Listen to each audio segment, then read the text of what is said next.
యేసుక్రీస్తు నామములో ఈ రాత్రి సమయంలో బైబిల్ తరగతికి వచ్చినటువంటి ప్రతి సహోదరునికి వందనాలు తెలియజేస్తున్నాను.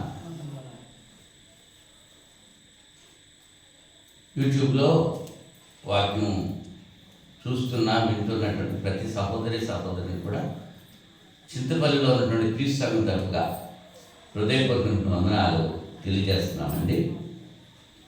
అంత బాగున్నారు కదా? బాగానే ఉన్నాం, అంచేతే ఇక్కడ ఉన్నాం. బాగోకపోతే ఇంట్లోనే ఉంటాం. భయంకరమైన సంఘటనలు జరుగుతున్నాయి. యేసుప్రభు చెప్పారు, ఇవన్నీ సంభవిస్తాయి, రాకడ మాత్రం వెంటనే రాదు. ఇవన్నీ ఎందుకు జరుగుతున్నాయంటే మనం చూసి బుద్ధి తెచ్చుకుంటామని. కానీ మనం ఏం చేస్తున్నాం, అవి చూస్తామని కూడా ఇంకా పీకిలేకపోతున్నాం. ఇప్పుడైనా మార్పులు పొందాలి అనే ఆలోచన రావట్లేదు. భక్తిహీనత చోటు చేసుకుంటుంది. లోకంలో సాతాను చెలరేగి ఆకస్మిక మరణాలు, యవ్వన బిడ్డల మరణాలు ప్రతిరోజు ఎక్కువైపోతున్నాయి. అయినా సరే బుద్ధి రావట్లేదు ప్రజలకి. దేవుడు ఇవన్నీ తెలియజేస్తున్నాడు మనకి ముందుగానే. ఎవరైతే బుద్ధిమంతులుగా ఉంటారో, దేవుని బిడ్డలుగా జీవిస్తారో వారు క్షేమంగా ఉంటారు, నిత్య జీవం అందుతారు. అమ్మా రైట్. మరి ఒకసారి రాత్రి సమయంలో బైబిల్ తరగతి వచ్చినటువంటి ప్రతి సహోదరునికి హృదయపూర్వక వందనాలు తెలియజేస్తున్నాను. ప్రార్థన చేసుకుందాం. మహోన్నతుడా, పరిశుద్ధుడా, ప్రేమస్వరూపి, మీ ఘనమైన మధురమైన నామానికి స్తుతులు స్తోత్రాలు సమర్పణ చేస్తున్నాం తండ్రి. గతించిన శుక్రవారం నుంచి ఇంతపర్యంతము మీ మహాదయ చెప్పున, కృప చెప్పున నన్ను మమ్మల్ని సజీవ లెక్కలో ఉంచారు, సురక్షితంగా కాచి కాపాడారు. ఈ రాత్రి సమయంలో ప్రియమైన మీ బిడ్డలతో కలిసి ప్రార్థించడానికి కూడా కృప చూపారు. మీకు స్తోత్రాలు. ఇంతవరకు కీర్తన ద్వారా స్తుతి పొందారు. ఈ సమయంలో నా ప్రభువా, ఇప్పుడు వచ్చిన ప్రతి బిడ్డను, యూట్యూబ్లో వాక్యం వింటున్న ప్రతి బిడ్డను మీరు ఆశీర్వదించండి నాయన. ఇంకా రావాల్సిన బిడ్డలతో మాట్లాడి ప్రార్థనాపూర్వకంగా ఈ సమయంలో రావడానికి కృప చూపండి. రాలేకపోయిన బిడ్డలు కూడా క్షమించి మీ చిత్తమైతే మరి తరుణ వారికి అనుగ్రహిస్తారని ప్రార్థన చేస్తున్నాను నాయన. ప్రపంచవ్యాప్తంగా ఈ దినాన్ని ఉదయకాల సమయంలో జరిగిన బైబిల్ తరగతులన్నింటిలో కూడా మీరు సహకరించారు. మీ స్తోత్రాలు చెల్లిస్తున్నాను. అలాగే రాత్రి సమయంలో జరుగుతున్నటువంటి బైబిల్ తరగతులన్నింటిలో కూడా మీరు కృప చూపండి. సత్యాన్ని బిడ్డలో తెలుసుకొని దానికి లోబడి జీవిస్తూ మీ నుంచి దీవించబడే భాగ్యం ప్రతి బిడ్డకు నాయన ప్రసాదించమని మనం చేస్తున్నాం. ఈ సమయంలో మీరు ఏ వాక్యం మాతో మాట్లాడటానికి ఇష్టపడుతున్నారు, ఆ వాక్యం ద్వారా మాతో మాట్లాడండి. మాట్లాడేది మీరే అవగాహన చేసుకుని మీ వాక్యానికి లోబడి జీవిస్తూ మీ నుంచి దీవెన పొందే భాగ్యం వాక్యం వింటున్న ప్రతి బిడ్డకు మీరు ప్రసాదించమని మనం చేస్తున్నాం. కొద్ది సమయము నాయన మీ పనిముట్టుగా నన్ను వాడుకొని నన్ను మరుగుపరిచి బిడ్డలకు మీరే మాట్లాడి మీ నామానికి మహిమ, ఘనత, ప్రభావం తెచ్చుకుంటారని యేసుక్రీస్తు వారి అతి పరిశుద్ధ నామంలో ఈ ప్రార్థన అడిగి వేడుకుంటున్నాను పరలోకపు తండ్రి, ఆమేన్. మరి ఒకసారి అందరికీ వందనాలమ్మా. గత శుక్రవారం దీని గురించి మనం ఆలోచన చేసామని చెప్పగలరా? గుర్తుందా? ప్రయాస. రైట్, బాగా జ్ఞాపకం అమ్మకి. ప్రయాస అంటే కష్టపడటం. దేని గురించి కష్టపడాలి? భౌతికంగా కష్టపడుతున్నాము, ఆధ్యాత్మికంగా కష్టపడాలి. భౌతికంగా అందరూ కష్టపడుతున్నారు, ఆధ్యాత్మికంగా కష్టపడేవారు తక్కువ. భౌతికంగా కష్టపడ్డది ఈ లోకంలో మనం జీవించినంత వరకే ప్రయోజనకరంగా ఉంటుంది. ఆత్మీయంగా కష్టపడితే మనం మరణించిన తర్వాత నిత్య జీవం పొందడానికి అవకాశం ఉంటుంది. యేసు ప్రభువు చెప్పారు కదా, ఏమి తిందుమో, ఏమి త్రాగుదమో, ఏమి ధరించుమో అని మీరు చింతించవద్దు. అవన్నీ మీకు కావాలి. తండ్రికి తెలుసు. మొదట నా నీతిని, నా రాజ్యాన్ని వెతకండి, పిదప అవన్నీ మీకు అనుగ్రహిస్తా. కానీ ఆ నీతిని, రాజ్యాన్ని వెతకడం మానేశారు. లోక సంబంధంగా ఏమి తినాలి, ఏం త్రాగాలి, ఎలా జీవించాలి అనేటువంటి ఆలోచనలే మానవుల్లో ఉంటున్నాయి. ఈ రాత్రి సమయంలో మీకా గ్రంథం 7వ అధ్యాయం 2వ వచనం చదువుకుని వాటిని మనం ధ్యానం చేయడానికి ప్రయత్నించేద్దాం. 7వ అధ్యాయము 2వ వచనం.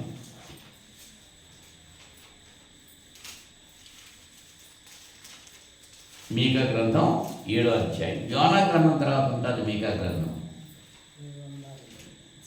767 పేజీలో ఉంది, చూసుకోండి. భక్తులు దేశంలో లేకపోయాను, జనులలో యథార్థపరుడు ఒక్కడును లేడు, అందరూ ప్రాణహాని చేయుటకై పొంచియుండు వారే.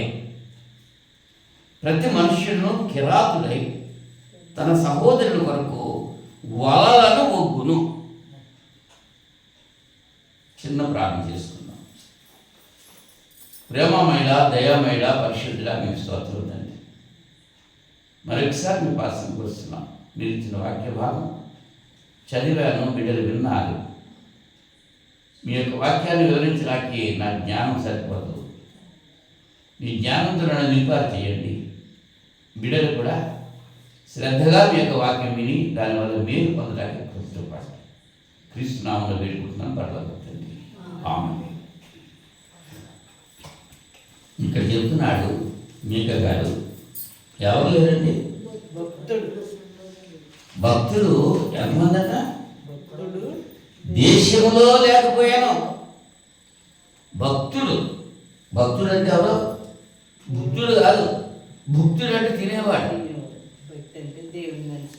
ఇవాళ చాలా మంది భక్తిని భుక్తి కోసమే చేస్తున్నారు, ముక్తి కొరకు చేయట్లేదు. యథార్థమా కాదా? ఏమి తినాలి అని భక్తి, భుక్తి కొరకే. మీటింగ్లని, పండుగలని, రకరకాలు కార్యక్రమాల్లో ఏముండాలట? భోజనం ఉండాలి. ఆ భుక్తి కోసమే చేస్తున్నారు భక్తి. కానీ మరణించిన తర్వాత వచ్చేటువంటి ఆ ముక్తి కొరకు భక్తి చేయటం చాలా తక్కువ మంది. పిలువబడిన వాళ్ళు అనేకులు, ఏర్పరచబడిన వారు కొద్ది మంది అని యేసు ప్రభువు చెప్పారు. ఆ కొద్ది మందిలో మనం ఉండటానికి ప్రయత్నం చేయాలి ప్రతి ఒక్కరు కూడా. అది భక్తుడు దేశంలో లేకపోయాను, జనులలో యథార్థపరుడు ఒక్కడును లేడు. ఎవడన్నా ఉన్నాడు కొని? యథార్థపరుడట. యథార్థపరుడు ఒక్కడు కూడా లేడు. అందరూ ప్రాణహాని చేయదకై పొంచియుండు వారే. అందరూ కూడా ఎటువంటి వారట? ప్రాణహాని చేయాలి, ఎదుటి వారి పంపు ముంచేయాలి, నేను బాగుపడాలి, వాడు చెడిపోవాలి. అందరూ, ఏ భేదం లేదు. అందరి పరిస్థితి అలాగే ఉందని పరిశుద్ధాత్ముడు తెలియజేస్తున్నాడు. ఒప్పుకుంటారా? ఒప్పుకోవాలి, తప్పదు. ప్రతి మనుష్యుడు కిరాతుడై తన సహోదరుని కొరకు వలలను ఒగ్గుదు. వల, రకరకాల వలలు ఉన్నాయి. ఈ వలలను ఎందుకు ఒగ్గుతున్నారు? ఎవరికి ఒగ్గుతున్నారు? సహోదరులకే. మోసం చేసేవాడు ఎవరు మోసం చేస్తాడు? నమ్మేవాడిని మోసం చేస్తాడు. నమ్మకపోతే మోసం చేస్తాడా? చేయడు. నమ్మేవారిని మోసం చేస్తున్నాడు. తన సహోదరుణ్ణే ముంచేయడానికి వలలు పలుకుతున్నారు అన్నాడు. ఎవరు లేరండి దేశంలో? ఒకరు లేడడిగినాడు. జనులలో యథార్థపరుడు ఒక్కడు కూడా లేడు. యథార్థత అంటే ఏమిటి? అసలు నిజం పలకడం అంటే, న్యాయంగా ఉండటం అంటే, న్యాయంగా ఉండటం అంటే ఏంటి? నిజం పలకడం అంటే ఏంటి? యథార్థత అంటే ఏమిటి? అసలు ఉన్నది ఉన్నట్టుగానే మాట్లాడాలి. అంటే మన మనసులో ఏదైతే ఆలోచించేసామో అదే మన నోటితో మాట్లాడాలి. ఏదైతే మన నోటితో మాట్లాడుతున్నామో అదే మన చేతితో పని చెయ్యాలి. మనసులో అనుకున్నది ఒకటి, నోటితో చెప్పేది ఒకటి, చేతితో చేసేది ఒకటైతే అది యథార్థత కాదు. యథార్థత అంటే అర్థమైందా? మనస్సు, వాక్కు, క్రియ ఒకే రీతిగా ఉండటమే యథార్థత. మనోవాక్కాయ క్రియలు ఉన్నాయి. మూడు ఏకంగా ఉండాలి. ఆ డీవియేషన్ రాకూడదు. మన పరిస్థితి ఎలా ఉంటుందంటే, చాలాసార్లు చెప్పేది మీకు జ్ఞాపకం చేస్తున్నాను. ఒక స్కూల్లోకి వెళ్ళి మాస్టారు ఇన్స్పెక్టర్ గారు అడిగారంట, ఒరే పంచపాండవులు అందరూ రా అని అన్నాడు. ఒక కుర్రాళ్ళు లేచి నేను చెప్తానన్నాడు. చెప్పాడు. పంచపాండవులు అండి, మంచకోళ్ళగా ముగ్గురు ఉంటారండి అని 2 ఏళ్ళు చూపించాడంట. 2 ఏళ్ళు చూపించేశాడు. ఏమని? మంచానికి ఏమంటాయి కోళ్ళు? మంచానికి కోళ్ళు 4 ఉంటాయి. అరే 3 నోటితో చెప్తున్నాడు, 2 వేడుతో చెప్తున్నాడు. అసలు మనసుకి, నోటికి, చేతికి పొంతన ఉందా? అదే యథార్థత కాకపోవడం. యథార్థత అంటే నువ్వు మనసులో ఏదైతే ఊహించుకున్నావో, ఏదైతే తలంచుకున్నావో అదే నీ నోటితో చెప్పాలి, నీ పని చేయాలి. అదే యథార్థత. ఎవరు యథార్థవంతులు? ఎవరు? ఎక్కడా లేడు, ఒక్కడో లేడు అని చెప్పి అంటున్నాడు కదా. 92వ కీర్తన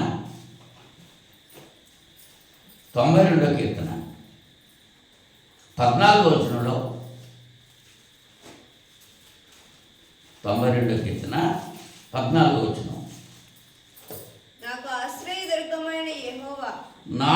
ఆశ్రయదుర్గమైన యెహోవా యథార్థవంతుడనియు ఆయన యందు ఏ చెడుతనమును లేదనియు ప్రసిద్ధి చేయుటకై వారు ముసలితనమందు ఇంకా చిగురు పెట్టుచుందురు, సారము కలిగి పచ్చగా ఉందురు. ఎవరండి వాళ్ళు? ఎవరండి వాళ్ళు? వాళ్ళ గురించి దావీదు గారే తెలియజేస్తున్నారు ఈ సంగతి.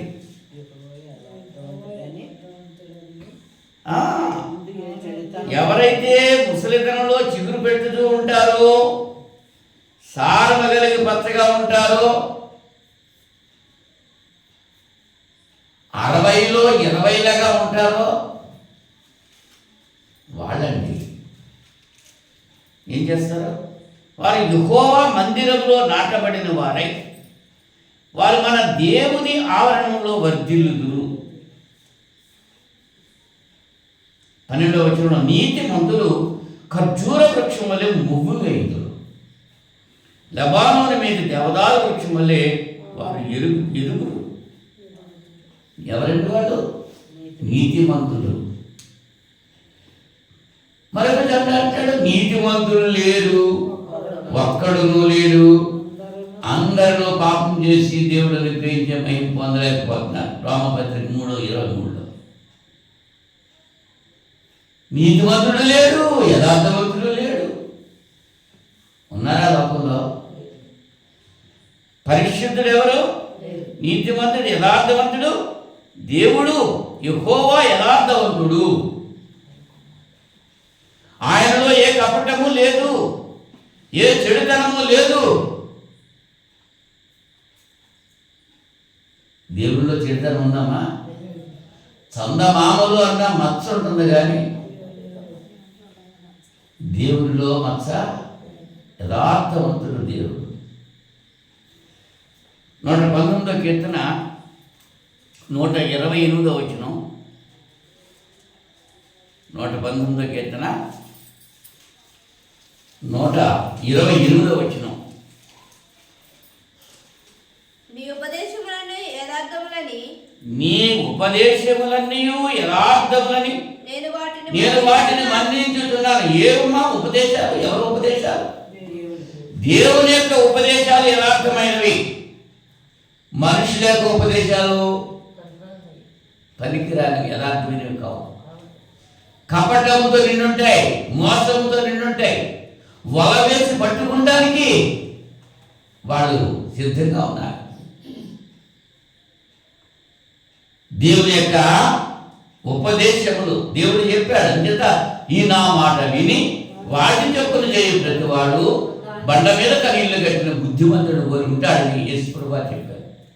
నా మాట అని ఎవరు చెప్పారు? యేసుప్రభు చెప్పారు. ఎవరి మాట వినాలి? పరలోకం నుంచి తండ్రి కూడా కుమారుడైన క్రీస్తు గురించి తెలియజేస్తూ గెత్సేమనే తోటలో రూపాంతరం చెందేటువంటి సమయంలో ఏలియా, మోషే ఇద్దరు కూడా యేసు ప్రభుతో మాట్లాడుతున్న సందర్భంలో పేతురు, యోహాను, యాకోబులు అక్కడ ఉన్నారు. అప్పుడు ఆకాశం నుంచి స్వరం వచ్చి తెలియజేస్తుంది, ఈయన నా ప్రియకుమారుడు, ఈయన యందు నేను ఆనందిస్తాను, ఈయన మాట మీరు వినండి. దేవుడే చెప్తున్నాడు ఏమని? నా కుమారుడైన క్రీస్తు మాట మీరు వినండి. ఏం చేత? నా మాట పరిశుద్ధమైనది, క్రీస్తు మాట పరిశుద్ధమైనది, యథార్థమైనది. యథార్థత. దేవుడు చెప్తున్నాడు, నా కుమారుడైన క్రీస్తు యొక్క మాట మీరు వినండి. అక్కడ మోషే ఉన్నాడు, ఏలియా ఉన్నాడు. వాళ్ళిద్దరి మాట వినొద్దంటున్నాడు. ఆయన మాట వినాలంటే వాళ్ళ మాట వినాలా వినకూడదా? వినకూడదు. మోషే ధర్మశాస్త్రానికి సాదృశ్యం, ఏలియా పితృయుగానికి సాదృశ్యం. పితృయుగము, ధర్మశాస్త్ర యుగము, క్రైస్తవ యుగము, 3 యుగాలు. మనం ఏ యుగంలో ఉన్నాము? క్రైస్తవ యుగంలో ఉన్నాం. అంటే అది క్రీస్తు మాటకు వినాలి మనం. పితృయుగంలో ఎవరి మాట విన్నారు? ఏలియా మాట విన్నారు. ధర్మశాస్త్ర యుగంలో మోషే మాట విన్నారు. క్రైస్తవ యుగంలో క్రీస్తు మాట వినాలి. దేవుడు చెప్పాడు, నా కుమారుడు, ఆయన మాట మీరు వినండి. దేవుడే చెప్తే మనం నమ్మట్లేదు కదా. ఎవరి మాట వింటున్నాం మనం? ఇంకా ఏమి యథార్థమైనవి? యథార్థమైనవి ఏమంటే 137వ వచనంలో చూడండి. 137వ వచనంలో, యెహోవా నీవు నీతిమంతుడవు, నీ న్యాయ విధులు యథార్థములు. చెప్పాడా? నీ న్యాయ విధులు యథార్థం. దేవునితో మాట్లాడుతూ నీవు నీతిమంతుడు, నీ న్యాయ విధులు యథార్థమైనవి అని చెప్పి. ఇప్పుడు దేవుడు యథార్థం, దేవుని ఉపదేశాలు యథార్థాలు, దేవుని న్యాయ విధులు యథార్థాలు. సామెతలు 21వ అధ్యాయము 8వ వచనంలో, సామెతలు 21వ అధ్యాయం 8వ వచనంలో, దోషభరితుని మార్గము మిక్కిలి వంకర మార్గము, పవిత్రుల కార్యము యథార్థము. పవిత్రుల కార్యం, నీ మనసు పరిశుద్ధంగా ఉంటే నువ్వు మంచి పనులు చేస్తావు. పవిత్రుల కార్యము ఎలా ఉంటుంది? యథార్థంగా ఉంటుంది. నీ మనస్సు మలినమైపోతే, నీ మనసులో సాధారణ లక్షణాలు ఉంటే నువ్వు చేసే పనులన్నీ కూడా ఏది యథార్థత కలిగి ఉండదు. అలాగే మాట్లాడుతూ ఉంటాడు. యథార్థత కావాలి. ఇప్పుడు యథార్థులు పవిత్రుల యొక్క కార్యక్రమాలన్నీ కూడా యథార్థంగా ఉంటాయి. ఇంకా దేవుని యొక్క పనులు యథార్థంగా ఉంటాయి. ద్వితీయోపదేశకాండం 32వ అధ్యాయం, ద్వితీయోపదేశకాండం 32వ అధ్యాయం 4వ వచనంలో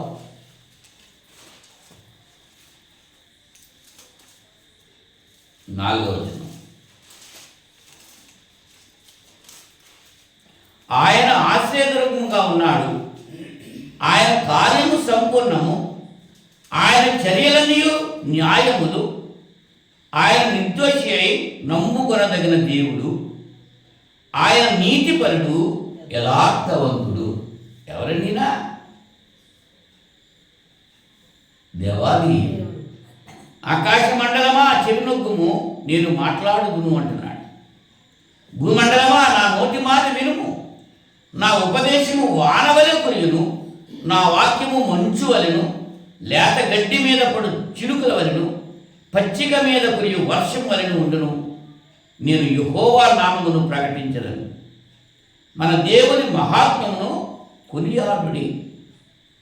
దేవుని మహాత్మ్యం కొనియాడుతున్నారా ఈ దినాల్లో? దేవుని యొక్క వాక్యం ఎటువంటిది? వానవలే కురుస్తుంది. ఆయన వాక్యం మంచు వలె ఉంది. లేత గడ్డి మీద పడే చినుకులు ఎలా ఉంటాయి? ఆ గడ్డిని మెరిపిస్తూ ఉంటాయి. లేత గడ్డి మీద దేవుని వాక్యం అటువంటిది. దేవుని చర్యలు అటువంటివి, దేవుని పనులు అటువంటివి. యథార్థమైనవి ఏమిటి అనేటువంటి ఆలోచన చేశాం. యథార్థంగా ఉంటే కలిగేటువంటి మేలు లేదు. ప్రజలు అనుకుంటున్నారు ఆ దినాల్లో దేవుని యొక్క భయం కలిగి భక్తి కలిగి జీవిస్తే మనకి ఏంటి ప్రయోజనము, మనకి ఏం కలిసి వస్తుంది అని అనుకుంటున్నారంట. ఎవరంటాడు? ప్రసంగి ఎవరో ఇక్కడ తెలియజేస్తున్నారు చూడండి. మలాకి, క్షమించండి, మలాకి గ్రంథంలో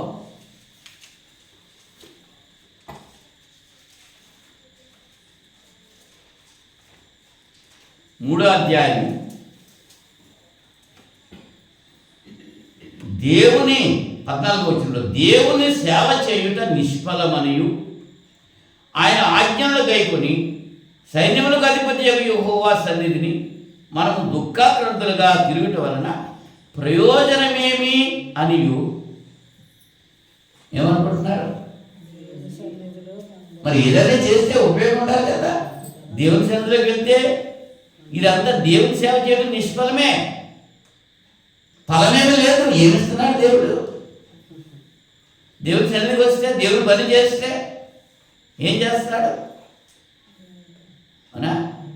గర్విష్ఠులు ధనులగుదురు, యెహోవాను శోధించు దుర్మార్గులు వర్ధిల్లుదురు, వారు సంరక్షణ పొందుదురు అని మీరు చెప్పుకుంటున్నారు. దేవుడు చెప్పుకున్న మాటగా దేవుడు అంటున్నాడు. శుక్రవారం బైబిల్ దగ్గరికి వెళ్తే మాకు ఉపకారం ఏంటి? మాకేం కలిసి వస్తుంది? అక్కడ ఉపవాస ప్రార్థన పెడితే భోజనానికి అక్కడికి వెళ్తే భోజనం వస్తుంది. ఏంటంటే ఎక్కడ భోజనం? ఉపవాస ప్రార్థన. ఉపవాస ప్రార్థన పెడుతుంటే అక్కడికి వెళ్తే భోజనం పెడుతున్నారు. ఇక్కడ బైబిల్ దగ్గరికి పెడుతుంటే ఇక్కడికి వెళ్తే ఏమవుతుంది?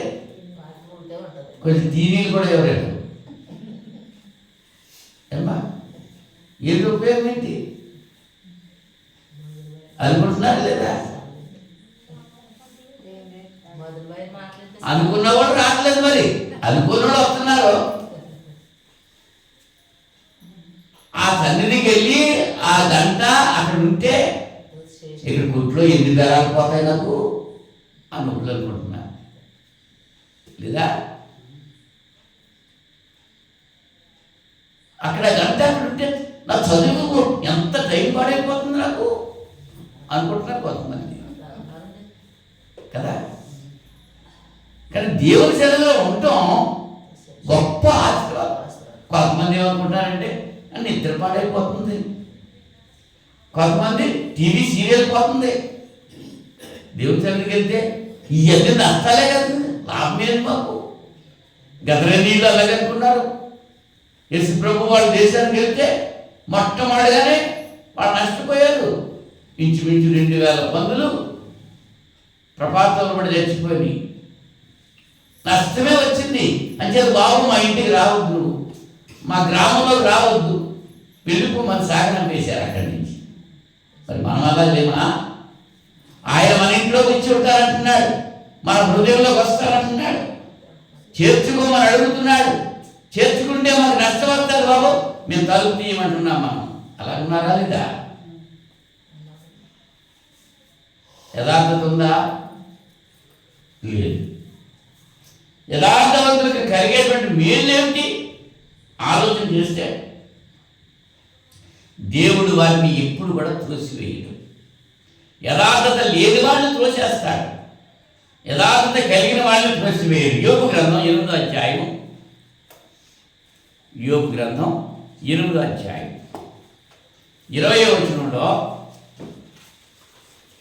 ఆలోచించము, దేవుడు యథార్థవంతుని త్రోసివేయడు, ఆయన దుష్కార్యములు చేయు వారిని నిలువబెట్టడు.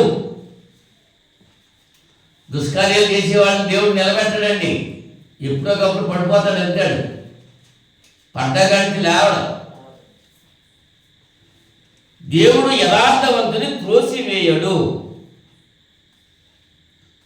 యథార్థంగా ఉంటే దేవుడు ఆయన చదువులో త్రోసివేస్తాడా? త్రోసివేయడు. ఒకటి. తర్వాత అదే గ్రంథం యోబు గ్రంథంలోనే 23వ వచనంలో 23వ అధ్యాయంలో 23వ అధ్యాయం 7వ వచనంలో ఆయన అంటాడు,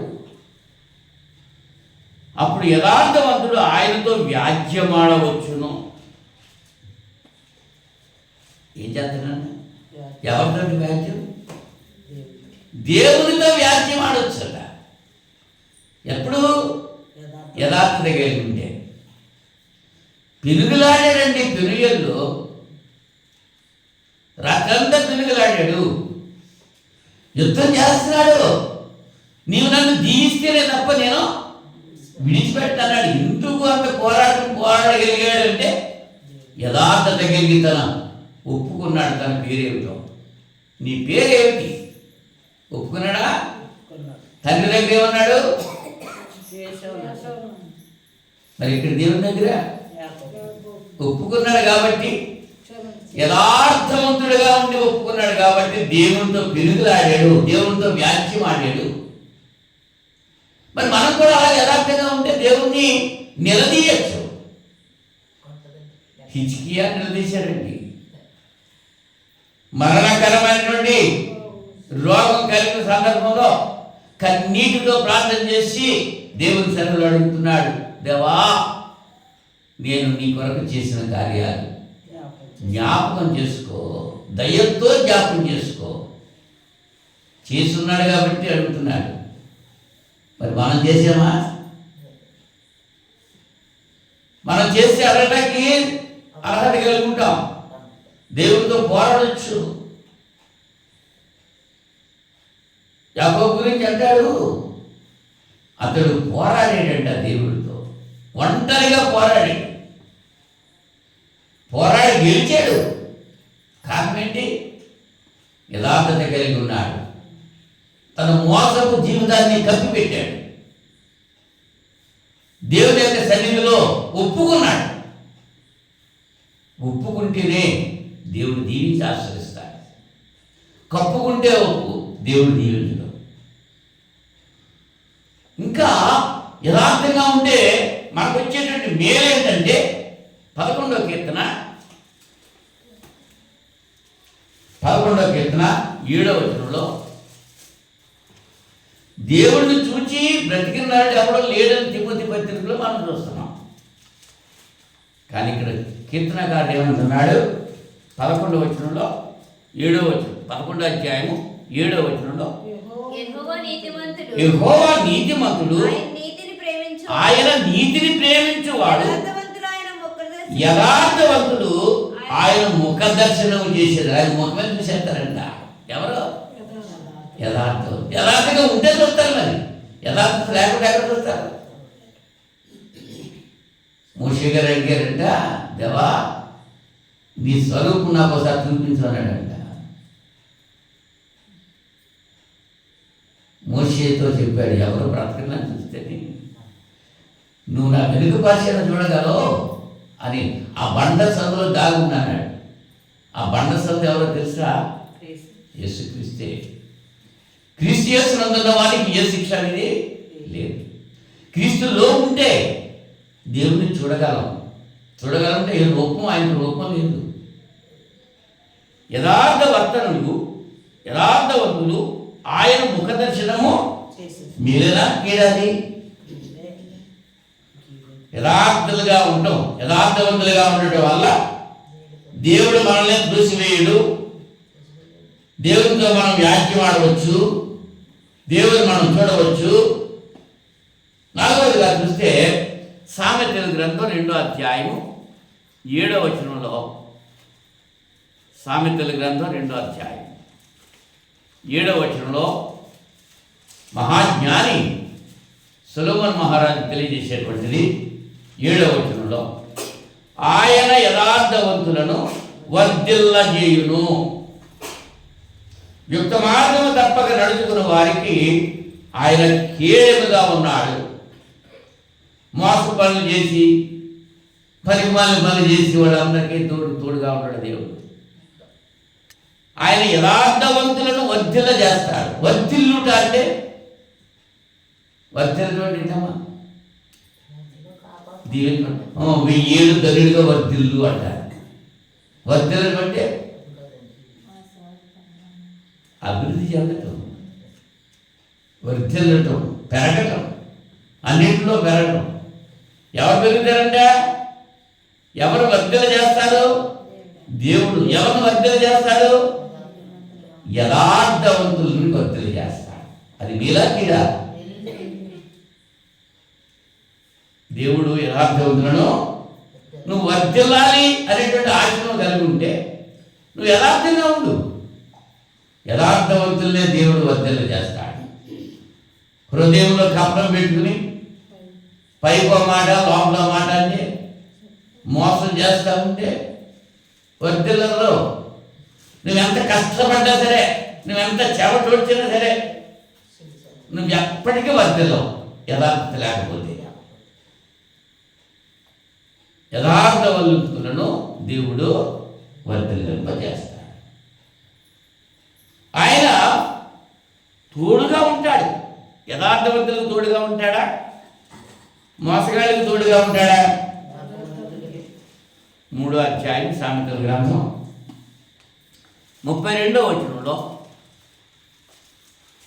కుటిల వర్తనుడు యెహోవాకు అసహ్యుడు, యథార్థవంతులకు ఆయన తోడుగా ఉండును. ఆయనే తోడుగా ఉంటే అంచేత కీర్తన ఉందా, దేవుడే నా పక్షమైతే విరోధి అవ్వడు. దావీదు గారు చెప్తున్నాడు, దేవుడు నా పక్షంగా ఉన్నాడు, నాకు విరోధి ఎవడు? ఏం చేస్తాడు దేవుడు? యథార్థవంతులకు ఆయన తోడుగా ఉంటాడు. సౌలు రాజు ఎంత సైన్యం కలిగి ఉన్నాడు? గులియాకి ఎంత బలం కలిగి ఉన్నాడు? వాళ్ళకి దేవుడు తోడుగా ఉన్నాడా? యుద్ధం యెహోవాదే అని దేవుని తరపుగా యుద్ధం చేయడానికి వెళ్ళిన యథార్థ హృదయుడు దావీదుతో ఉన్నాడా? గులియాతో ఉన్నాడా? సౌలుతో ఉన్నాడా? ఎవరికి తోడుగా ఉన్నాడు? తోడుగా ఉండే దేవుడు ఎవరికి తోడుగా ఉంటాడు? యథార్థవంతులకు తోడుగా ఉంటాడు. మోసము చేసే వారికి తోడుగా కపటపు మాటలు పలికేవాడికి తోడుగా ఉండడం, దేవునికి వ్యతిరేక కార్యాలు చేసేవాడికి తోడుగా ఉండడం. దేవుడు నీకు తోడుగా ఉండాలంటే నువ్వు యథార్థంగా ఉండాలి. నీ మనస్సులో ఏదనుకుంటున్నావో, నీ నోటిలో ఏదైతే చెప్తున్నావో, నీ చేతిలో అదే పని చేయాలి. అప్పుడే దేవుడు నీకు తోడుగా ఉంటాడు. మనం అలా చెయ్యము. మన ఇష్టాంతరంగా మనం జీవిస్తూ దేవుడు నాకు తోడుగా ఉండాలి, దేవుడు నాకు తోడుగా ఉండాలి అంటే ఎక్కడుంటాడు? ఆయన స్వభావం మార్చుకునేవాడు కాడు. ఆయన నిన్న నేడు నిరంతరం ఏకరీతిగా ఉన్నాడు. ఎప్పుడు మారేటువంటి వాడు కాడు ఆయన. అని చెప్తే మనం మారని దేవుడు నీవే అని పాటలు కూడా పాడుతూ ఉంటాం. మార్పు లేదు ఆయనలో, మనలో ఉన్న మార్పు. యథార్థ హృదయులకు ఆయన తోడుగా ఉంటాడు. 28వ అధ్యాయం సామెతల గ్రంథం, సామెతలు 28వ అధ్యాయం 10వ వచనంలో, 10వ వచనం, యథార్థవంతులను దుర్మార్గమందు చొప్పించువాడు తాను త్రవ్విన గోతిలో తానే పడును. యథార్థవంతులు మేలైన దానిని స్వతంత్రించుకుందరు. మేలైన దానిని స్వతంత్రించుకుంటాడు యథార్థవంతుడు. యోసేపు యథార్థంగా ఉన్నాడు.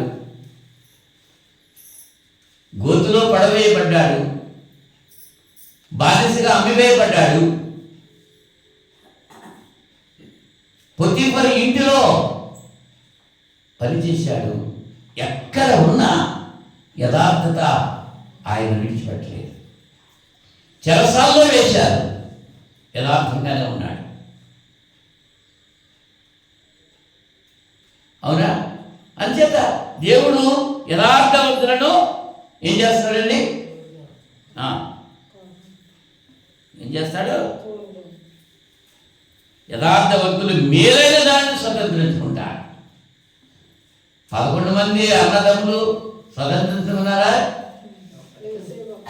యథార్థంగా ఉన్నాడు యోసేపు.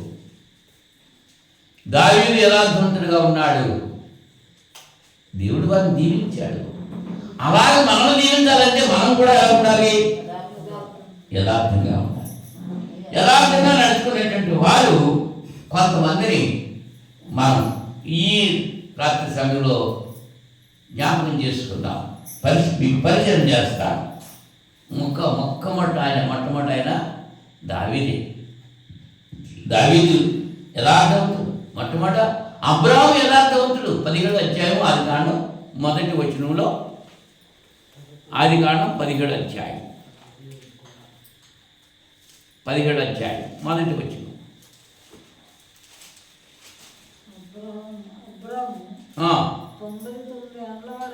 అబ్రాహాము 99 ఏండ్ల వాడైనప్పుడు యెహోవా అతనికి ప్రత్యక్షమై, నేను సర్వశక్తి గల దేవుడను, నా సన్నిధిలో నడుచుచు నిందారహితుడవయుండుము. నాకును నీకును మధ్య నా నిబంధనను నియమించి నిన్ను అత్యధికంగా అభివృద్ధి పొందించేదని అతనితో చెప్పాడు.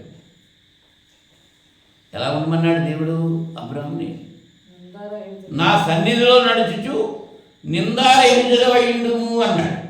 నింద లేకుండా జీవించాలి, ఆయన సన్నిధిలో నడవాలి.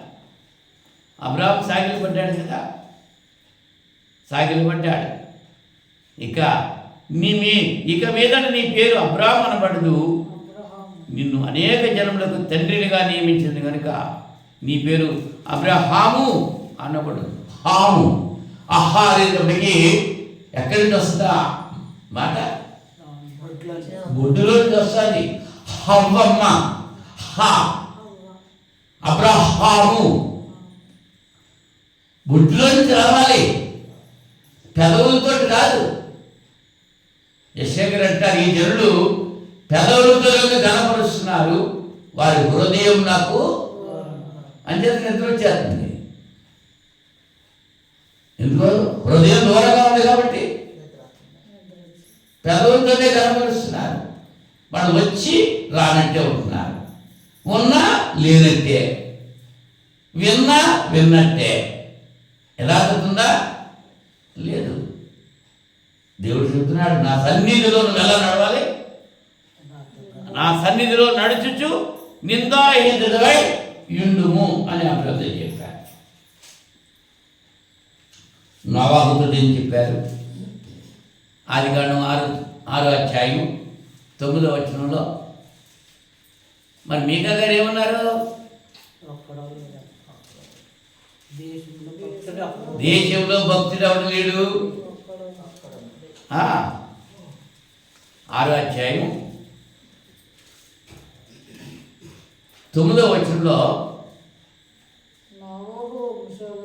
నోవాహు వంశావళి ఇదే. నోవాహు నీతిపరుడును తన తరంలో నిందారహితుడనై ఉండెను. నోవాహు దేవునితో కూడా హనోకు దేవునితో నడిచెను అని వింటాము. మరి నోవాహు దేవునితో కూడా నడిచాడు. ఆయన అడుగు జాడల్లో నడిచాడు. అంటే నడవటంటే నడిచేత్తం కాదు, ఆయన ఏదైతే చెప్పాడో అదే చేశాడు. ఇవాళ మనం అలా చేస్తున్నామా? లేఖనం ఏం చెప్తుంది అనుసరిస్తున్నామా? ఇవాళ పండుగలో 5వ తారీఖు నుంచి 1వ తారీఖు నుంచి మొదలెట్టేసారు క్రైస్తవులు. అది ఎక్కడన్నా రాసింది ఇందులో? క్రిస్మస్ రాత అంటున్నాడు. నేను బైబిల్లో లేనురా బాబు. బైబిల్లో ఎక్కడ క్రిస్మస్ రాత ఉన్నాడా? ఈ యాభ చొక్కాలు వేసేసుకుని టోపీలు పెట్టేసుకుని యాసాలు వేసేస్తున్నారు.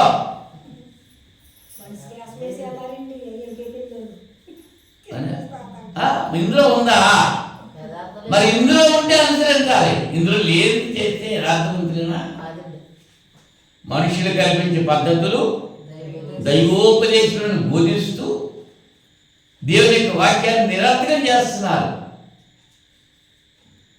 తూజా తప్పట్లేదు అయ్యి మనుషుల పద్ధతులు, కానీ దేవుని యొక్క మాట అస్సలు ఇంకా లేదు.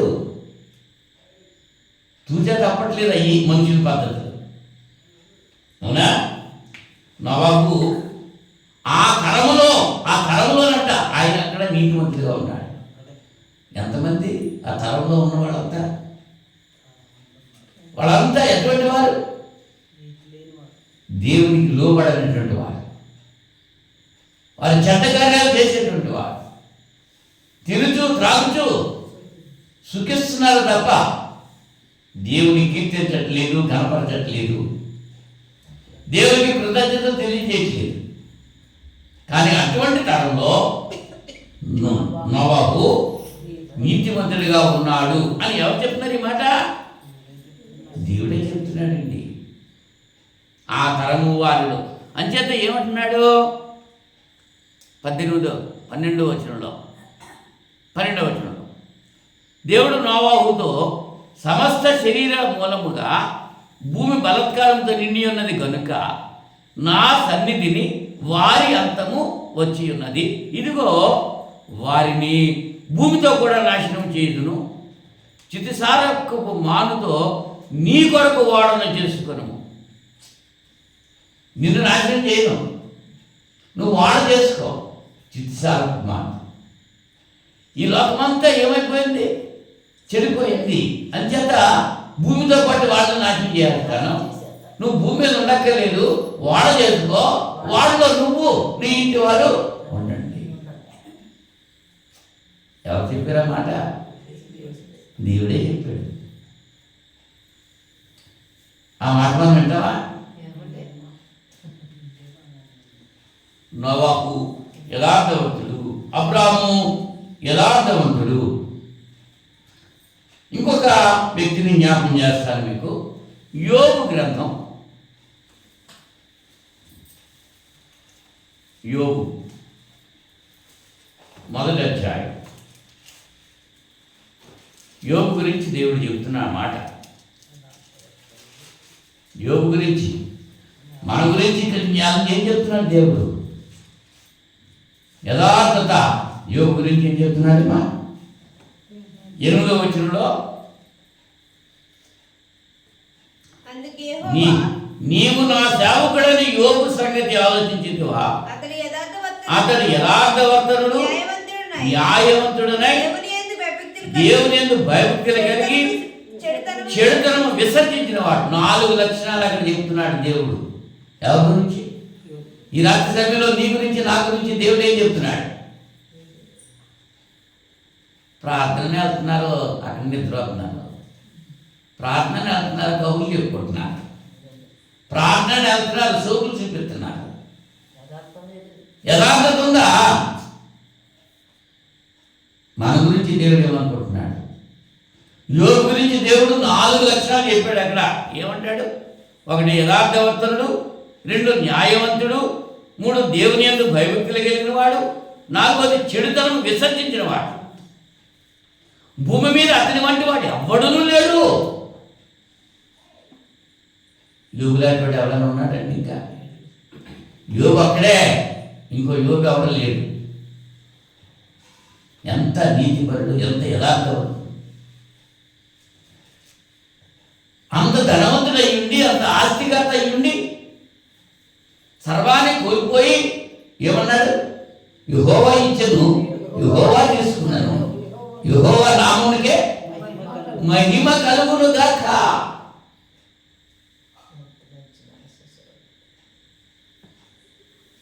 కొంచెం అనారోగ్యం వచ్చింది, కొంచెం ఏదో ఇంట్లో ఇబ్బందులు వచ్చినాయి. ఇంకెందుకు దేవుడు నాకు, ఇంకెందుకు నాకు ప్రార్థన అని మానేసేటువంటి వాళ్ళు ఎంతమంది ఉన్నారు? ఎంత నష్టపోయినా దేవుని సన్నిధి విడిచిపెట్టలేదు యోబు. యథార్థవంతుడా కదా? యథార్థ. దావీదు గారి గురించి రాజులు మొదటి గ్రంథం, రాజులు మొదటి గ్రంథం 3వ అధ్యాయము 6వ వచనంలో,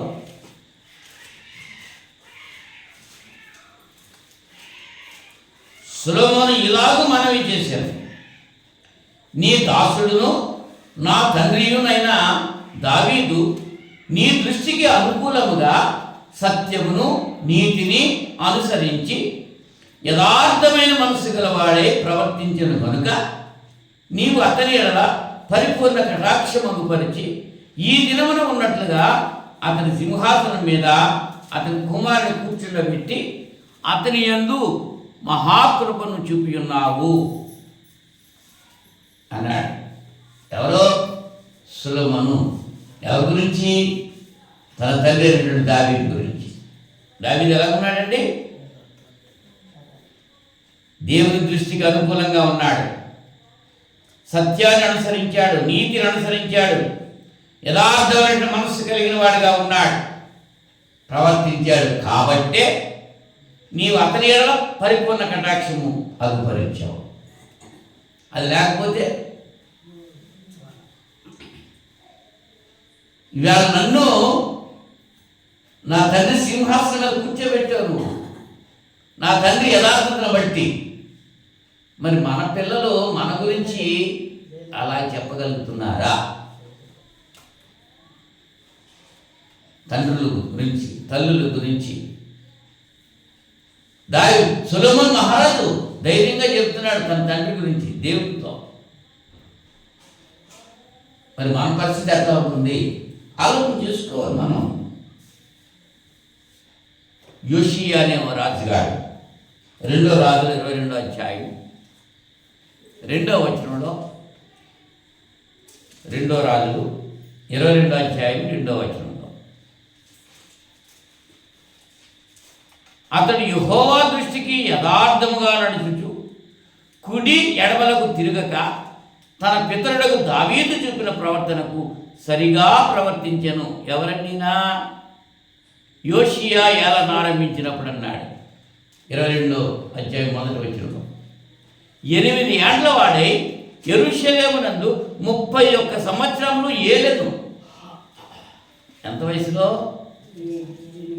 8 ఏళ్ళ వయసులో ఏం చేస్తాడు? గోళీలాట ఆడుకుంటాడు, బచ్చాలాట ఆడుకుంటాడు. మన పిల్లలు ఏం చేస్తున్నారమ్మా? 7 సంవత్సరాల వయసులో ఐస్ క్రీమ్ తింటున్నారు అదా, సెల్ ఫోన్లు చూస్తున్నారు.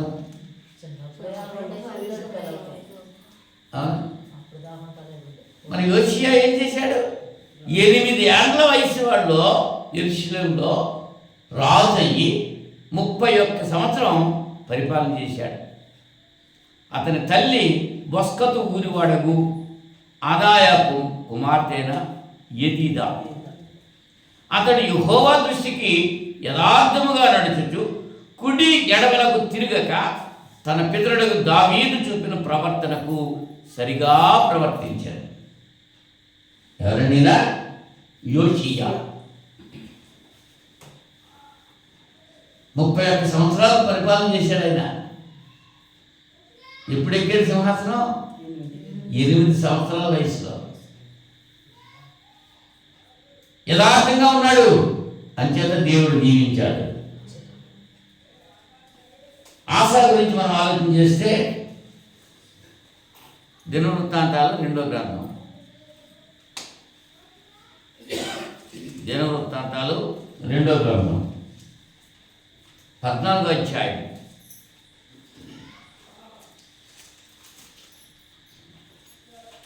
14వ అధ్యాయం 2వ వచనం నుంచి చదువుతున్నాను. ఆశ తన దేవుడిని యెహోవా దృష్టికి అనుకూలముగాను యథార్థముగాను నడిచిన వాడే అన్య దేవతల బలిపీఠములను పడగొట్టి ఉన్నత స్థలములను పాడు చేసి ప్రతిమలను పొగలుగొట్టి దేవతా స్తంభములను కొట్టి వేయించి వారి పితరుల దేవుడిని యెహోవాను ఆశ్రయించుటకును ధర్మశాస్త్రమును బట్టి విధిని బట్టి క్రియను జరిగించుటకును యూదా వారికి ఆజ్ఞాపించి ఉన్నత స్థలములను సూర్యదేవతా స్తంభములను యూదావారి పట్టణములన్నింటిలో నుండి తీసివేశాడు.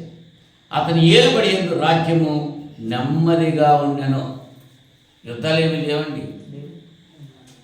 కారణం ఏంటి? విగ్రహాలను తీసేశాడు, ఉన్నత స్థలాలను పడగొట్టేశాడు. అతడు రాజు అయిన తర్వాత అంటే అబియా తన పితరులతో కూడా నిద్రింపగా జనులు అతను దావీదు పట్టణంలో బాధ్యపెట్టి అతనికి బదులుగా అతని కుమారుడు ఆసా రాజయ్యాడు. అబియా కొడుకు ఆసా. అంతకుముందు విగ్రహారాధన ఉంది అక్కడ. అన్ని దేవతలకు బలిపీఠాలు కట్టారు. ఈయన గారు రాజ్యానికి రావడంతో ఏం చేశాడు?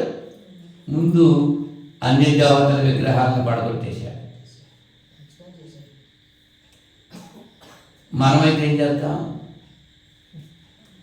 విగ్రహం వద్దు బాబు, విగ్రహం ఉంటే విగ్రహం లేకపోతే నాకు నిగ్రహం లేదంటున్నాడు. నిగ్రహం లేదంటే విగ్రహం లేకపోతే దేవుడు చెప్తున్నాడు, నేను ఆత్మ, నన్ను ఆత్మతత్వంతో ఆరాధించాలంటున్నాడు. ఏ రూపము నువ్వు చేసుకుంటే వీల్లేదు, దేనికి సాగిలపడటానికి వీల్లేదు. నేను రోషము గల దేవుడు అని చెప్తుంటే నీ రోషం నన్నేం చేస్తుందిలే, నా ఇష్టానుసారంగా జీవిస్తానని రకరకాల విగ్రహాలు చేసుకుని ఏం చేస్తున్నాడు మానవుడు? దేవుడికి ఇష్టమవుతుందమ్మా? దేవుడికి ఆశ యథార్థంగా ఉన్నాడా లేదా? యథార్థంగా ఉండడం అంటే ఏమిటి అర్థం చేసుకుంటున్నావు?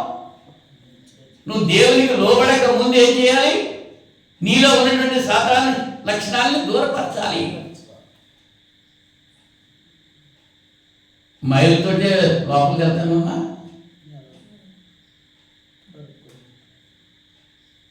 కడుక్కుని వెళ్ళాలి. దేవుని సన్నిధికి వెళ్ళాలంటే ఎలా ఉండాలి? అంచేత ధర్మశాస్త్రంలో ప్రత్యక్ష గుడారంలో ఆవరణలో గంగాళం ఉంది. ఆ గంగాళంలో నీరు. ఆ లోపలికి వెళ్ళిన వాడు మొట్టమొదటి శుద్ధి చేసుకోవాలి. అక్కడ దేవుని సన్నిధికి వచ్చేటప్పుడు మన హృదయాన్ని శుద్ధి చేసుకోవాలి. బాహ్య శరీరం కాదు శుద్ధి అవటం, మన హృదయం శుద్ధి అవ్వాలి. హృదయ శుద్ధి గల వారు ధన్యులు, వారు దేవుడు చూస్తారు. మన హృదయం ఎలా ఉంది? ఎవరి మట్టుకు వాళ్ళే, ఎవరి హృదయం వాళ్ళకే తెలుస్తుంది. తెలుస్తుందా తెలదా అమ్మా? తెలుస్తుంది. ఈయన ఆశయ గారు ఏం చేశారు? విగ్రహాలు పడగొట్టేశాడు, బలిపీఠాలు పడగొట్టేశాడు. దేవుని యొక్క సన్నిధిలో వాళ్ళు ఎలా ఉండాలో తెలియజేశాడు. దేవతా స్తంభాలని యూదావారి పట్టణం అన్నిటిలోని కూడా తీసివేశాడు. అంచేత అతని పాలనలో దేశము నెమ్మదిగా ఉండెను.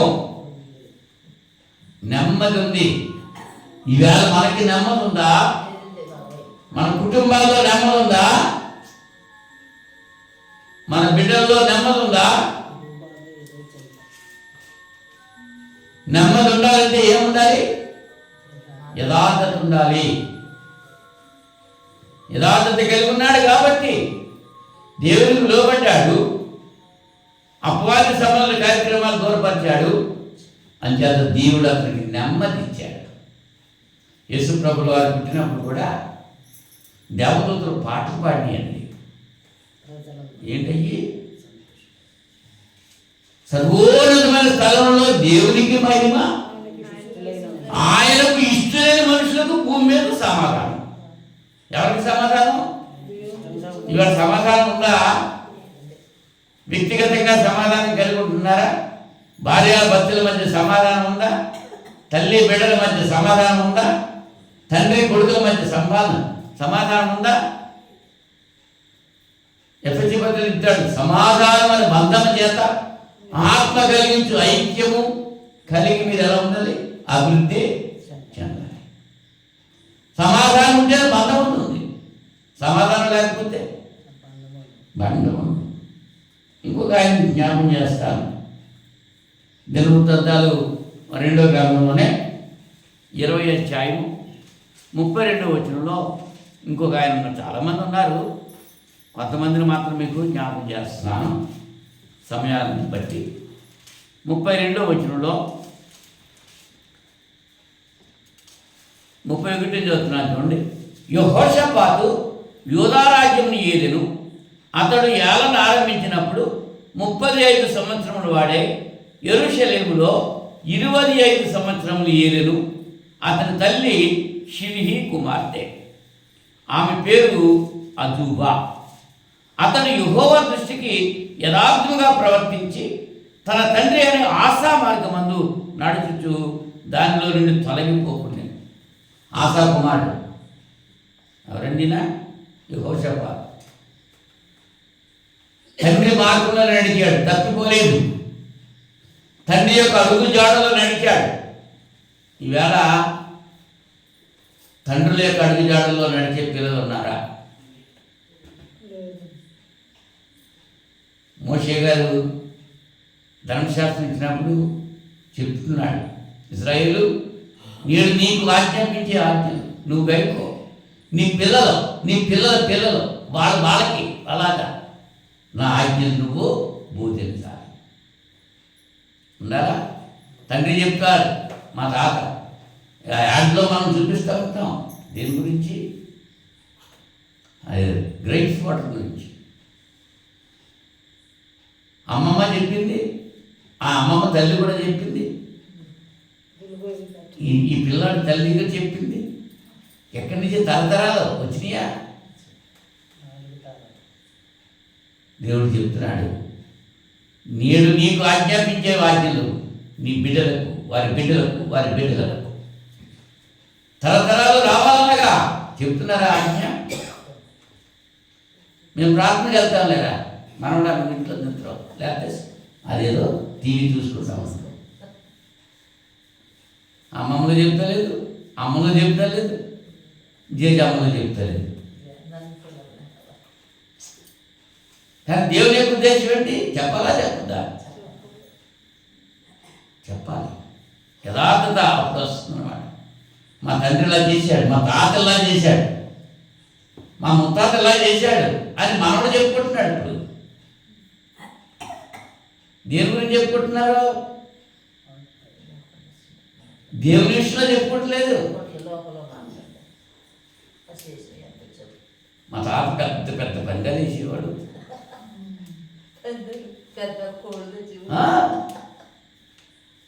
అవి చెప్పుకుంటున్నారు. కానీ దేవుల్లో ప్రార్థన చేశాడు, యథార్థంగా ఉన్నాడు అనేటువంటి మాటలు వస్తున్నాయా? హిజ్కియా గురించి ఆలోచన చేస్తే ఆయన ఎంత యథార్థవంతుడు. ఇంతకుముందే నేను హిజ్కియా గురించి చెప్పాను. 2వ రాజుల గ్రంథంలో 20వ అధ్యాయం, రాజుల 2వ గ్రంథం 20వ అధ్యాయం.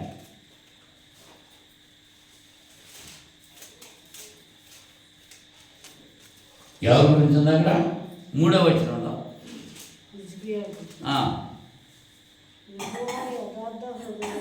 యెహోవా యథార్థ హృదయుడునై సత్యముతో నీ సన్నిధిని నేనెట్లు నడుచుకుంటున్నానో, నీ దృష్టికి అనుకూలంగా సమస్తమును నేను ఎట్లు జరిగించుదునో కృపతో జ్ఞాపకము చేసుకునమని హిజ్కియా కన్నీళ్లు విడుచుతూ యెహోవాను ప్రార్థించాడు.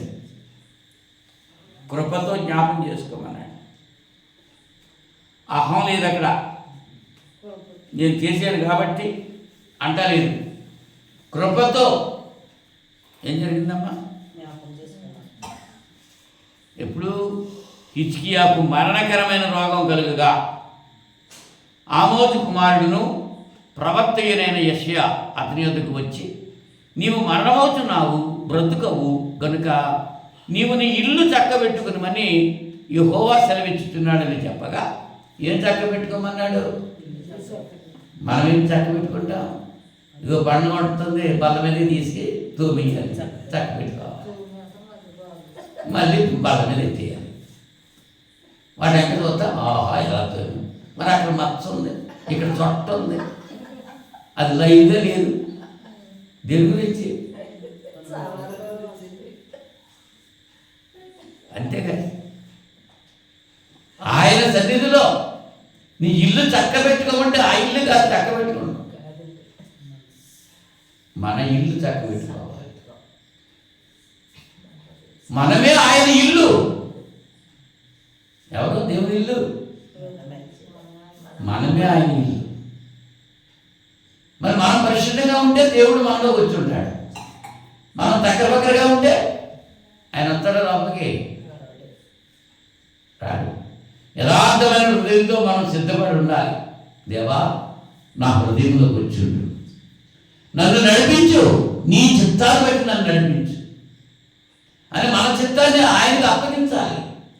ఆయనకు అప్పగించి ఆయన చేస్తాడు, నడిపించుకుంటాడు. మనం అప్పగించట్లేదు, మనం పట్టుకుని ఉంటున్నాం. మన జీవితం నేనే చూసుకోవాలి, ఇంకెవరు కాదు. దేవునికి అప్పగించాలి. అప్పగిస్తే ఆయన యథార్థంగా హిజ్కియా అప్పగించేలాగా చెప్తున్నాడు. ఏమంటున్నాడు? తన ముఖము గోడ తట్టు తిప్పుకొని, యెహోవా యథార్థ హృదయుడినై సత్యముతో నీ సన్నిధిని నేనెట్లు నడుచుకుంటునో, నీ దృష్టికి అనుకూలంగా సమస్తమును నేనెట్లు జరిగించుతునో కృపతో జ్ఞాపకం చేసుకును అని హిజ్కియా కన్నీళ్లు విడుచుచూ ప్రార్థించాడు. ఏమైందంట అలా చేస్తే? యెహోవా అతనికి ప్రత్యక్షమై ఇలాగూ, ఎప్పుడు యెషయా నడిమిశాలలో నుండి అవతలకు వెళ్ళక మునిపే, ఇంకా అవతలకు వెళ్ళలేదా? మళ్ళా దేవుడు యెషయాతో మాట్లాడుతున్నాడు. నువ్వు వెళ్ళు, ఏమంటున్నాడు? నీవు తిరిగి నా ప్రజలకు అధిపతి అయిన హిజ్కియాకు పోయి అతనితో ఇట్లనము, నీ పితరుడైన దావీదునకు దేవుడకు యెహోవా నీకు సెలవిచ్చినదేమనగా, నీవు కన్నీళ్లు విడిచి చూచితిని, నీ ప్రార్థన నేను అంగీకరించున్నాను, నేను నిన్ను బాగు చేసేదను, 3వ దినమన నీవు యెహోవా మందిరమునకు ఎక్కిపో. కన్నీళ్లు విడడంతోనే దేవుడు తన ప్రార్థన ఆలకించాడు. మరి మనం కన్నీళ్ళు పెడుతున్నామా? ఎడుతాం ఎప్పుడు, కంట్లో నాకట్టేప్పుడు, ఇంట్లో బాధ వచ్చినప్పుడు, ఒంట్లో బాగోలేనప్పుడు, అప్పుడు కన్నీరు వస్తుంది మనకి. కానీ హిజ్కియా ఎప్పుడు వచ్చింది కన్నీరు? దేవుని మాట వినడంతో వచ్చింది. నువ్వు ఇల్లు చక్క పెట్టుకోవడంతో వచ్చింది. ఉండాలనుకున్నాడా, వెళ్ళాలనుకున్నాడా? నువ్వు చనిపోతావు అంటే ఇంకా ఉండాలనుకున్నాడా? నేను ఎలాగే చనిపోతాను, ఇప్పుడు కాదు రేపైనా చనిపోతాను. చనిపోయిన తర్వాత నా ఆత్మ ఎక్కడ ఉంటుంది? కృపతో నన్ను జ్ఞాపకం చేసుకో. పాతాళ అగాధంలో నన్ను తుయ్యొద్దు, అగ్నికి అందుకున్న నన్ను వెయ్యొద్దు. నీ దగ్గరే నేను ఉండాలి వేడుకుంటున్నాడు. కానీ దేవుడు ఏం చేశాడు? ఇంకా 15 సంవత్సరాలు ఆయుష్చేశాడు. ఎన్ని సంవత్సరాలు? 15 సంవత్సరాలు. ఈ 15 సంవత్సరాలు ఆయుష్ ఎంత? ఏం చేయాలి ఇంకా? కానీ తన జీవితంలో అలా చేయలేదు. తర్వాత వెళ్తే మనం కూడా అలాగే ఉంటున్నామేమో. దేవుడు మనకు మేలు చేస్తే చేసిన మేరకు కృతజ్ఞత కలిగి ఆయన నామాన్ని ప్రసిద్ధి చేస్తూ మనం జీవిస్తున్నామా? మన జీవిత విధానాలను బట్టి దేవుడి నామం దూషించబడుతుందా? ఎవరి మట్టుకు వాళ్ళే ఆత్మ విమర్శన చేసుకోవాలి.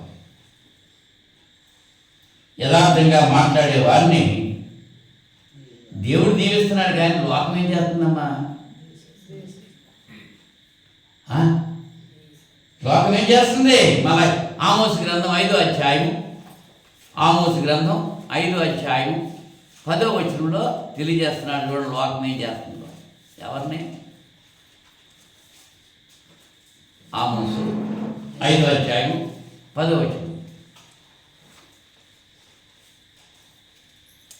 అయితే గుమ్మములో నిలిచి బుద్ధి చెప్పు వారి మీద జనులు పగపట్టుదురు. యథార్థముగా మాట్లాడు వారిని అసహించుకొందురు. ఏం చేస్తారమ్మా? ఈ లోకంలో అసహించుకుంటారు, పగబడతారు. నిజం చెప్తే పగ. యథార్థవాది లోక విరోధి అన్నాడు. నిజం మాట్లాడితే నిష్ఠూరంగా ఉంటుంది. లోకంలో నిష్ఠూరం, కానీ దేవునికి ఇష్టత. అంచేత నోవా గురించి, యోబు గురించి, అబ్రాహాము గురించి, యాకోబు గురించి దేవుడు ఏం చెప్తున్నాడు? దావీదు గురించి యథార్థవర్తనులు. వాళ్ళు దీవించాడు ఆయన. మరి మనల్ని కూడా దీవించాలంటే మనం ఎలా ఉండాలి? యథార్థంగా ఉండాలి. కపటమైనటువంటి మనస్సు, కపటమైనటువంటి పెదవులు మనకి ఉండకూడదు. కపటముగా మాట్లాడకూడదు. లోకస్తులు ఉంటారు అలాగా. మరి క్రైస్తవుడిగా నువ్వు కూడా అలాగే ఉంటున్నావా? అలా ఉంటే ఎవరి నామానికి అవమానం? యేసుప్రభు గారు చెప్పారు, ఆకాశం చూడవద్దు, అది దేవుని సింహాసనం. భూమి చూడవద్దు, అది ఆయన పాదపీఠం. నీవు అవునంటే అవును, కాదంటే కాదు. నీ మాట, నువ్వు క్రైస్తవుడు అయితే నిజంగా క్రీస్తుకు లోబడితే, నిజంగా దేవుల్లో నువ్వు ఉంటే, నీ మాట అవునంటే అవును, కాదంటే కాదు. నా మాటే వేదవాక్కు అనాలి, అంతే. మాట ఇస్తే నష్టం వచ్చినా నెరవేర్చుకుంటాడు. నష్టం వచ్చినా సరే ఇచ్చాడు, మాట నెరవేర్చుకోవాలి. అది క్రైస్తవుని యొక్క లక్షణం, క్రీస్తు ప్రభు యొక్క లక్షణం. ఇచ్చాడా మాట? ఎవరిని పంపుదురు నా తరపున, ఎవరు వెళ్తారు అని అన్నప్పుడు నేనున్నాను. యేసు ప్రభు వారి లోకానికి వచ్చారు కదా, ఇచ్చేదా మాటలేదా? మన మాట నెరవేర్చుకున్నాడా లేదా?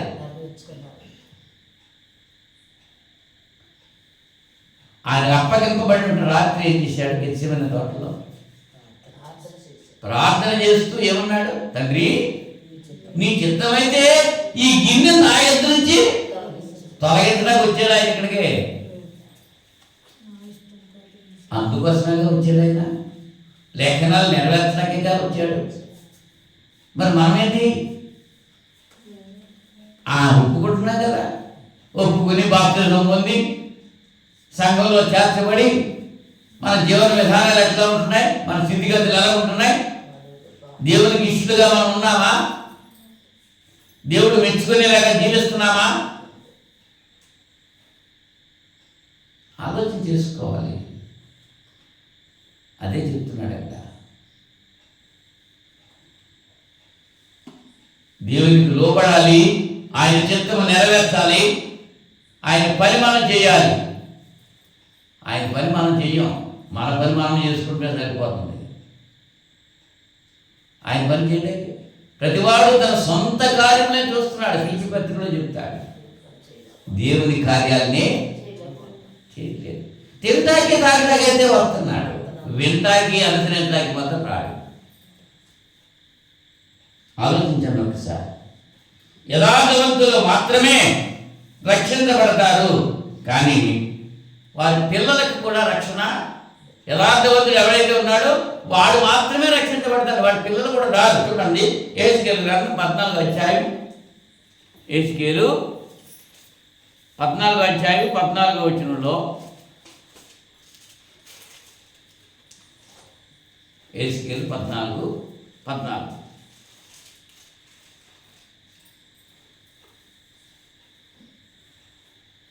నోవాహు, ఇంక పైన చదివితే మీకు బాగా క్లియర్ అవుతుంది. 12వ వచనం చదువుతున్నాను. మరియు యెహోవాకు నాకు ప్రత్యక్షమై ఇలాగ సెలవిచ్చాడు, నరపుత్రుడా, ఏ దేశమైతే విశ్వాసఘాతకమై నా దృష్టికి పాపము చేసినదో దానికి నేను విరోధనై ప్రాణాధారముకు ఆహారం లేకుండా చేసి కరవ పంపించి మనుష్యులను పశువులను నిర్మూలన చేయటం. నోవాహును, దానియేలును, యోబును ఈ ముగ్గురు అట్టి దేశంలో ఉండినను వారు తమ నీతి చేత తమ్మును మాత్రమే రక్షించుకొందురు. ఇదే ప్రభువు యెహోవా. తమ్మును మాత్రమే రక్షించుకొందురు. ఇప్పుడు ఈ దేశమైతే విశ్వాసఘాతంగా ఉంటుందో, దేవుని దృష్టికి పాపం చేస్తుందో, దానికి దేవుడు విరోధిగా ఉంటాడు. ఆ దేశంలో ఎవరున్నారు? నోవాహు, దానియేలు, యోబు ఇటువంటి వాళ్ళు ఉన్నప్పటికీ కూడా వాళ్ళ మట్టుకు వాళ్ళే రక్షించబడతారు తప్ప వాళ్ళ పిల్లలకి రక్షణ లేదు. ఉందా? వాళ్ళలాగా జీవిస్తే ఉండాలి, తండ్రిలాగా జీవిస్తే. మరి తండ్రులు బిడ్డలకు మాదిరిగా ఉన్నారా? అన్ని విషయాల్లో ఇంచేత తండ్రి ఏది చేస్తున్నాడో కుమారుడు అదే చేస్తాడు. తల్లి ఏది చేస్తుందో కుమార్తె కూడా అదే చేస్తుంది. లోకంలో కూడా నానుడు అంతే కదా. మరి మనం ఎలా జీవిస్తున్నాం, మన బిడ్డలు ఎలా ఉంటారు అనేటువంటిది ఆలోచన చేసుకోవాలి. 20వ వచనంలో ఏమంటున్నాడు? నోవాహును, దానియేలును, యోబును ఈ ముగ్గురు దారిలో ఉన్నారు. నా జీవము తోడు వారు తమ నీతి చేత తమ్మును మాత్రమే రక్షించుకొందురు, కానీ కుమారునైనను కుమార్తెనైనను రక్షింపజాలకుందురు. కుమారునైనా కుమార్తెనైనా కూడా తండ్రి నీతిమంతుడిగా ఉన్నంత మాత్రాన వాళ్ళ అదుపులో పెట్టలేదు. సమూయేలు దేవునితో మాట్లాడినటువంటి వ్యక్తి, దేవుడు అతనితో మాట్లాడిన వ్యక్తి. అతని కుమారులు ఏమయ్యారు? ఏలి యథార్థవంతుడిగా దేవుని సన్నిధిలో ఉన్నాడు, అతని కుమారులు ఏమయ్యారు? ఆలోచించండి ఒకసారి. మన బిడ్డలు ఏమవుతున్నారు? తల్లిదండ్రులు ఆలోచిస్తున్నారా? ఈ రాత్రి సమయంలో వారి కొరకు ప్రార్థన చేస్తున్నారా? మన ప్రవర్తన లాంటి ప్రవర్తన మన బిడ్డలు కలిగి ఉన్నారా లేదా అనేటువంటి విషయాన్ని మనం ఆలోచన చేసుకోవాలి. పేతురు గారు అదే తెలియజేస్తున్నారు. పేతురు మొదటి పత్రిక 3వ అధ్యాయం, పేతురు మొదటి పత్రిక 3వ అధ్యాయం 8వ వచనం నుంచి చదువుతున్నాను చూడండి. తుదకు మీరందరూ ఏక మనస్కులై ఒకరి సుఖ దుఃఖములలో ఒకరు పాలుపడి సహోదర ప్రేమ కలిగి కరుణాచిత్తులను వినయ మనస్కులై ఉండుడి. ఎలా ఉండాలంటున్నాడు? మీరందరూ ఏక మనస్కులై ఉండాలి. ఒకరి సుఖ దుఃఖాలందు ఒకరు పాల్పడాలి. సహోదర ప్రేమ కలిగిన వారిగా ఉండాలి. కరుణాచిత్తులుగా ఉండాలి. వినయ మనస్కులై ఉండాలి. ఆశీర్వాదానికి వారసులవుటకి మీరు పిలువబడితే కనుక కీడుకు ప్రతి కీడైనను దూషణకు ప్రతి దూషణైనను చేయక దీవించుడి. ఏం చేయాలమ్మా? తిట్టిన వాడిని తిట్టకూడదు, కొట్టిన వాడిని కొట్టకూడదు. ఏం చేయాలి? దీవించుదాక. వాళ్ళని దీవించాలంటే మనం ఏం చేస్తున్నాం? మనం కొట్టకపోయినా, మనం తిట్టకపోయినా మనం ఏం చేస్తున్నాం? ఆడెప్పుడు చేస్తాడు? అకారంలో అప్పుడు చచ్చిపోలేదు. ఏమంటాం? కీడుకు ప్రతి కీడెవరికి? జీవమును ప్రేమించి మంచి దినమును చూడగోరువాడు చెడ్డదాన్ని పలకకుండా తన నాలుకను, కపటపు మాటలు చెప్పకుండా తన పెదవులను కాచుకొనవలెను. అతను కీడు నుండి తొలగి మేలు చేయవలెను. సమాధానమును వెతికి దాని వెంటాడవలెను.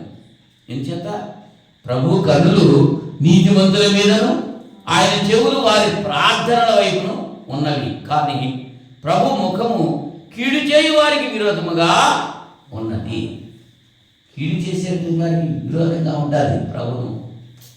మేలు చేసేటువంటి వారికి ప్రభువు కన్నులు నీతిమంతుల మీద ఉంటాయి. ఆయన చెవులు వారి ప్రార్థన వైపు ఉంటాయి.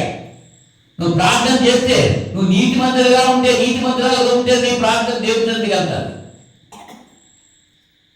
నువ్వు నీతి లేకుండా జీవిస్తూ నువ్వు ఎంత ప్రార్థన చేసినా అది దేవుని సన్నిధికి వెళ్ళదు. అదే చెప్తున్నాడు. మీరు మంచి విషయంలో ఆసక్తి గలవారైతే మీకు హాని చేయవాడు ఎవడు? దీంట్లో ఆసక్తి కలిగి ఉండాలి, మంచి చేయడానికి. చేత గురజాడు కూడా చెప్పాడు, దేశమును ప్రేమించమన్నా మంచి అన్నది పెంచుమన్నా. మరి అన్యుడే అలా చెబుతూ ఉంటే క్రైస్తవుడు ఎలా ఉండాలి? క్రీస్తుని వెంబడించేటువంటి వారు. ఆయన ఎవరికైనా అపకారం చేశాడా? ఆయన ఏమైనా కపటంగా మాట్లాడా? ఆయన ఎవరైనా మోసం చేశాడా? ఆయన ఎవరిదైనా అన్యాయంగా తీసుకున్నాడా? మరి ఆయన్ని వెంబడించే మనం ఎలా ఉండాలి? యథార్థపరుతులుగా ఉండాలి. యథార్థవర్తత కలిగి మనం జీవించాలి. అలాగే జీవించినప్పుడు దేవుడు మనల్ని దీవించి ఆశీర్వదిస్తాడు. అట్టి ఆశీర్వాదాలు మనమంతా కూడా పొందాలని ప్రేమతో తెలియజేస్తూ ముగిస్తున్నాం. ప్రార్థన చేసుకున్నాం. మహోన్నతుడా, పరిశుద్ధుడా, జీవాధిపతి, సృష్టికర్త, మీ స్తోత్రాలు. ఈ రాత్రి సమయంలో యథార్థత గురించి నాయనా మీరు మాతో మాట్లాడారు. యథార్థమైన హృదయం కలిగి నాయనా హృదయపూర్తిగా నిజం చెప్తే మీరు మమ్మల్ని దీవించి ఆశీర్వదిస్తారు. యథార్థంగా జీవించిన వారిని కొంతమందిని జ్ఞాపకం చేశారు. యథార్థవంతులు ఎవరో ఆ విషయం కూడా తెలియజేశారు. యథార్థవంతులుగా జీవిస్తే మేము పొందేటువంటి మేలు ఏమిటో బిడ్డలకి తెలియజేశారు. నాయన బిడ్డల హృదయాల్లో మీ యొక్క వాక్యము పదిలిపరచడానికి సహాయం చేయండి. విని విడిచిపెట్టడం కాదు, కానీ వాక్య ప్రకారంగా జీవిస్తూ మీరు జీవించే భాగ్యం బిడ్డలు పొందడానికి మీరు కృప చూపుతారని ప్రార్థన చేస్తున్నాం. ఇక్కడ ఉన్నటువంటి బిడ్డలు మాత్రమే కాదు, యూట్యూబ్లో ఆ స్టేటస్లో మీ యొక్క వాక్యం వింటున్న ప్రతి బిడ్డను దీవించి మీ కృపలో భద్రపరచండి. యథార్థమైన హృదయంతో నాయన జీవిస్తూ క్రీస్తు యేసునందున్న వారికి ఏ శిక్ష విధి లేదు కనుక మీ కుమారుడు క్రీస్తులో మేమంతా కలిసి ఉంటాం. నేనున్న చోటున మీరు ఉండులాగునా మీ కొరకు స్థలం సిద్ధం చేయడానికి వెళుతున్నాను అని చెప్పి మీ కుమారుడు క్రీస్తు సెలవిచ్చిన మాట ప్రతి ఒక్కరు కూడా గుర్తుంచుకొని ఆయన రాబోతున్నాడు కనుక సిద్ధపడి ఉండటానికి మా జీవితాలు మార్చుకొని మంచి మనసుతో మీ కుమారుడు క్రీస్తు రెండవ రాకడకు ఎదురు చూచేవారుగా మేము ఉండగలిగినట్లుగా మీరు కృప చూపుతారండి. ఇంత పర్యంతం విత్తబడిన వాక్యం వీటి హృదయాల్లో భద్రపరుచుకుంటాయి, 30 అనంతలుగా ఫలించడానికి సహాయం చేయమని ప్రార్థన చేస్తూ ఉన్నాం.